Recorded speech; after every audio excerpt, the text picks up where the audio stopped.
Iran America जंग के दौरान नेतन्याहू के दौरा यूएई की गूंज, ये गूंज सुनाई देते ही ईरान की जानिब से सख्त रद्द-ए-अमल। अब्बास इराक़ची कहते हैं कि इसराइल के साथ हाथ मिलाने वालों को नहीं छोड़ेंगे, उनका एहतसाब होगा। क्या ईरान यूएई पर कोई बड़ा हमला करने जा रहा है? इस बारे में आमिर रज़ा से बात करते हैं। आमिर भाई, ये खबरें सामने आई कि जंग के दौरान नेतन्याहू ने यूएई का दौरा किया, हालांकि यूएई इसकी तरदीद कर रहा है।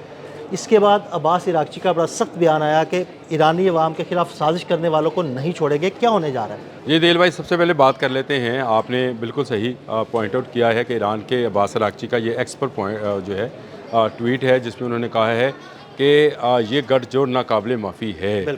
ये उस वक्त आया है बयान जब कि इज़राइली जो वज़ीर आज़म हैं उनके ऑफिस से ये खबर जारी की गई कि नेतन्याहू ने दौरा किया है मुत्तहिदा अरब अमारात का, और उसमें ईरान पर हमले के हवाले से, और उस वक्त जंग जारी थी। जब ये दौरा हुआ, मोहम्मद बिन ज़ायद अल नहयान से जो है उन्होंने मुलाकात भी की। ये बड़ी ही चौंका देने वाली खबर थी। अगर आपको याद है तो जंग के दौरान हम कहते थे नेतन्याहू कहाँ गया। बिल्कुल, ये ऐसी खबरें आई, लोग किए थे कि नेतन्याहू गायब है, कुछ दिन से गायब है। कुछ दिन से गायब है, वो कहाँ पे है? वो जहाँ पे था उसकी खबर अब निकल कर सामने आई है। अब ये एक पूरी साजिश वहाँ पर तैयार की गई। जिस तरह से पिछले 3 हफ्ते से मैं कह रहा था कि जंग को शिफ्ट किया जा रहा है टूवर्ड्स मुत्तहिदा अरब अमारात, और ये तरदीद की मैं आता हूँ। इस तरदीद आप बार बार जो देख रहे हैं वो तरदीद की वजह से देख रहे हैं। मैं तरदीद भी बताता हूँ कि क्या है।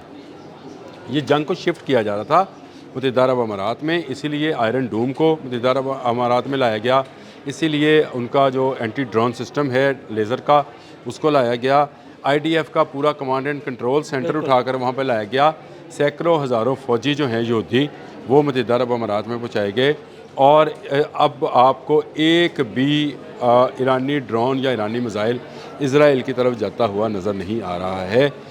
ईरान के एक जो पार्लियामेंटेरियन है, उनका बयान इस वक्त भी रिकॉर्ड पर मौजूद है कि हम मुत्तहिदा अरब अमारात को एक हमसाये के तौर पे नहीं, एक दुश्मन अड्डे के तौर पर देख रहे हैं। ऐसे ही है। उन्होंने मुत्तहिदा अरब अमारात कहा था, उन्होंने Dubai, Abu Dhabi, Sharjah, Ajman, किसी एक जगह को जिक्र नहीं किया था। पूरा मुत्तहिदा अरब अमारात उन्होंने कहा वो कहा इसको फ़ौजी अड्डे के तौर पे देख रहे हैं। और इसकी बुनियादी वजह भी यही थी कि ये खबरें जो थी ये सीक्रेटली जो है रिवील होती रहती हैं कि फ़लाँ ने किया, लेकिन हम क्योंकि उस पर बात इसलिए नहीं करते हैं कि जब तक उसकी तस्दीक ना हो जाए। अब ये अगर किसी यरूशलेम पोस्ट से आया होता, ये किसी द टाइम्स ऑफ इसराइल से आया होता, तो हम कहते हैं ये मीडिया का एक प्रोपेगेंडा है। वज़ीर आज़म हाउस से खबर, हाँ जी बिल्कुल, वहाँ से खबर निकल, ये वज़ीर आज़म हाउस से मतलब ये है कि नेतन्याहू का बयान है। ये वज़ीर आज़म हाउस से आप भी समझते हो कि कोई बयान यहाँ से, यहाँ पर भी किसी छोटे से सियासतदान का बयान भी हम उसके बगैर नहीं निकाल सकते। तो वज़ीर आज़म का बयान वज़ीर आज़म हाउस से कैसे बाहर आ सकता है? ये उसकी अप्रूवल के साथ बाहर आया है कि now the time to reveal this message. क्यों टाइम था? क्योंकि डोनाल्ड ट्रंप उतर रहा था चीन में। चीन मजबूर कर सकता है मुज़ाकरात पे। मुज़ाकरात के बाद ये जंग बंद की जा सकती है, और ये जंग बंद होने का नुकसान इजराइल को होता नजर आता है। बिल्कुल, और वो नहीं चाहता कि किसी भी तरह ये जंग बंद हो। और मैं आपसे ये कह रहा हूँ कि यहूद व नसारा खुलकर आपके साथ जंग नहीं कर सकते।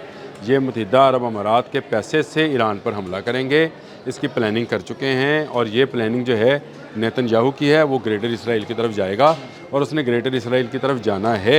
वो बार बार नक्शा दिखाता है, वो तस्वीरें लगाए हैं जिसमें वो नक्शा दिखाता है कि ये मेरा ग्रेटर इसराइल है। सऊदी अरब भी उसमें शामिल है, उसमें बहुत सारे ममालिक शामिल हैं। मुत्तहिदा अरब अमारात का शामिल होना जो है ये पहले से हमें इल्म में था, लेकिन नेतन्याहू जाकर इस तरह से मुलाकातें करता रहा, साजिश करता रहा।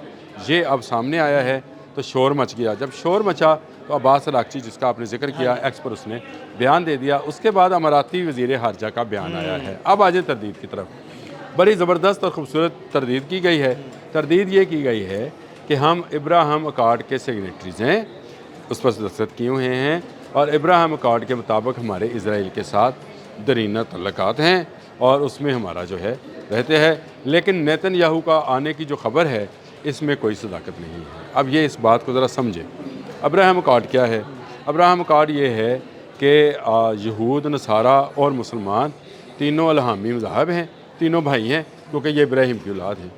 अब ये अगर आप इसको किसी दिन मेरे साथ अगर प्रोग्राम करें तो हम इसके एक एक शिक पर चले जाएंगे बिल्कुल, इस पे अलग और से मैं बात करते हैं, आपको ज़रूरी है। वो बैठ के बात हो सकती है, क्योंकि उसमें कुरान मजीद जो है वो क्या कह रहा है। अल्लाह पाक के कलाम के अंदर ये शामिल है कि इब्राहीम ना यहूद थे ना नसारा थे, यानी वो बरियत का ऐलान कर रहे हैं। तो ये हमारे भाई कैसे हो गए?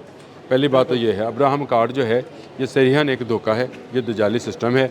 उसके अंदर जो मुल्क जाएगा वो इब्राहिम कार्ड के उसके ऊपर आमिर जाएगा। भाई, मैं हैरान हूँ, एक मुसलमान मुल्क और एक गासिब यहूदी मुल्क जिसने कब्ज़ा कर रखा है, उनकी आपस में ऐसी दोस्ती है। देखें, दोस्ती तो है, और दोस्ती होने की बड़ी वजह जो है यही है कि इसराइल और अमेरिकी कंपनीज जो हैं वो इन्वेस्ट करती हैं।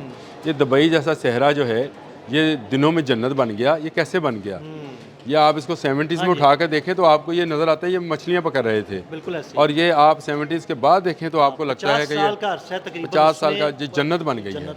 यानी उन्होंने वहाँ पर ऐसा ज़बरदस्त सिस्टम और ऐसा मतलब ज़बरदस्त रेगिस्तान में वो कर दिया जो किसी ने सोचा भी नहीं। भैया, वहाँ पर जो होटल्स हैं वो आपको अमेरिका और यूरोप में नहीं मिलते हैं। वहाँ की जो बिल्डिंग्स हैं वो आपको अमेरिका और यूरोप में नहीं मिलेंगी। तो ये पैसा कहाँ से आ रहा था? कौन इनको अमीर बना रहा था? जो बना रहे थे वही इनको इब्राहिम कार्ड की तरफ ले गए। अब ये कहा जा रहा है कि क्योंकि इसराइल को तस्लीम किया हुआ है हमने, तो इसराइल के हमारे साथ हमारे तल्लुकात हैं, लेकिन ये खबर जो है ये गलत है। देखिए, मीडिया की खबर को डिनाई किया जा सकता है, एक ऑफिशियली प्राइम मिनिस्टर हाउस से निकली हुई खबर को कैसे डिनाई होगा? ये डिनाइल जो है ये ईरान किसी सूरत तस्लीम नहीं करेगा।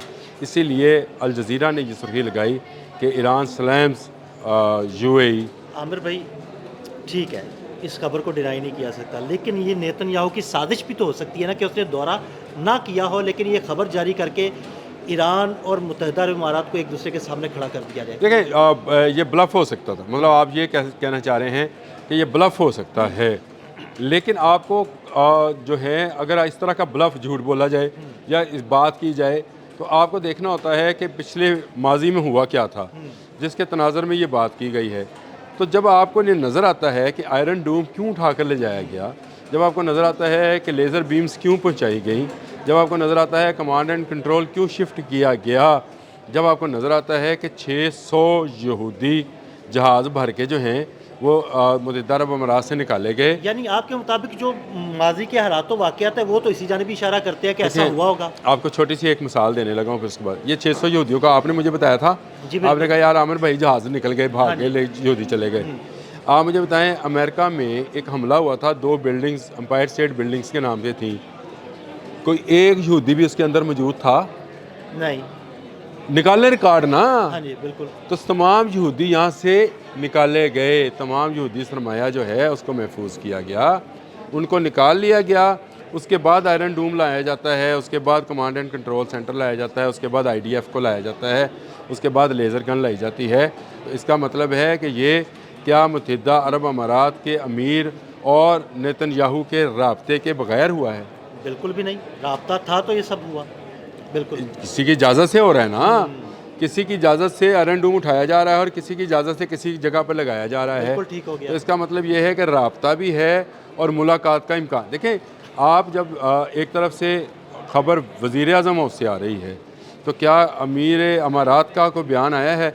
उनके वजारत खारजा का आया है कि इब्राहिम कार्ड के तहत हमारे इसराइल के साथ तल्लुकात हैं, लेकिन उनके आने की खबर जो है कि उनके आने की खबर ये आप इसके जो हम उर्दू में हम लफ्ज़ इस्तेमाल करते हैं कि सियाक़ो सबाक़ को देखें भाई। आप पूरा 28 फरवरी से पहले से लेकर आज के दिन तक के अगर आप इवेंट्स को देखते चले जाएंगे तो आपको मुत्तहिदा अरब अमीरात वेरी मच इन नज़र आएगा, और इसराइल की और अमेरिका की बहुत सारी चीज़ें मुश्तरक आपको मुत्तहिदा अरब अमीरात में काम करती नज़र आएंगी। ईरान के शाहिद ड्रोन आपको मुत्तहिदा अरब अमीरात में गिरते हुए नज़र आएंगे, मिसाइल्स हमले नज़र आएंगे, अब उनकी इंटरसेप्शन नज़र आएगी।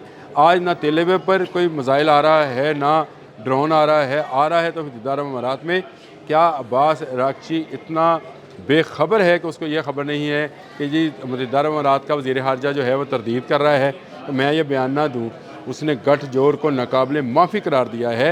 इसका मतलब है उन तक ये सारी इन्फॉर्मेशन मौजूद थी और ये दुनिया में कहीं छुपी नहीं रहती है। हम भी जहाज़ ढूंढते रहे थे। क्या नेतन्याहू के मतलब नहीं लोगों ने वीलॉग्स किए कि वो ऑस्ट्रेलिया पहुंच गए हैं, किसी ने कहा कि वो यूरोप अमेरिका भाग गया है, वो कहाँ है, वो मर गया है, ज़िंदा है, कहाँ गया? कहाँ था। तो देखें, चीज़ों को मैंने आपसे कहा कि वो बिल्कुल आप मुत्तहिदा अरब अमारात जो हैं की तरदीद को आप ज़रूर मद्देनज़र रखें, लेकिन आप तमाम हालात वाक़यात जो हैं उनको अगर सीक्वेंस के साथ 1 to 1 जोड़ते चले जाएंगे तो आपको नज़र आएगा कि ये जो गठजोड़ वाली बात अब्बास अराग़ची आज कर रहा है, मैं पिछले 3-4 हफ़्तों से पुकार के कह रहा हूँ ये गठजोड़ है, और इसमें आने वाले दिनों में आपको मज़ीद तेज़ी भी नज़र आएगी, और जंग का जो लेवल है, लेवल ऑफ वॉर है, वो आपको एस्केलेट होता नज़र आएगा। मुत्तहिदा अरब अमारात के अंदर अमेरिका का असला होगा, यहूदियों का दिमाग होगा, अमारातियों का पैसा होगा, ईरान हदफ होगा। ये बात मैं इतने अरसे से कही जा रहा हूँ। चलें, अब ये बात वहाँ से आई है, हम यहूदियों की बात नहीं मानते, लेकिन अब्राहम अकॉर्ड को ये मान रहे हैं। आयरन डोम इनके पास है, इजरायली लेज़र गन्स वहाँ पे हैं, इजरायली फ़ौजी इसकी हिफाजत के लिए वहाँ पहुँच गए हैं, कमांड एंड कंट्रोल सेंटर पहुँचा है, तो गठजोड़ तो है भाई। बहुत शुक्रिया आमिर भाई। आमिर भाई ने बड़ी तफसील के साथ इस सारे मामले पर रोशनी डाली। मज़ीद अपडेट्स के लिए हमें फॉलो करते रहें। अदील अहमद और आमिर रज़ा को इजाज़त दीजिएगा। अल्लाह हाफ़िज़।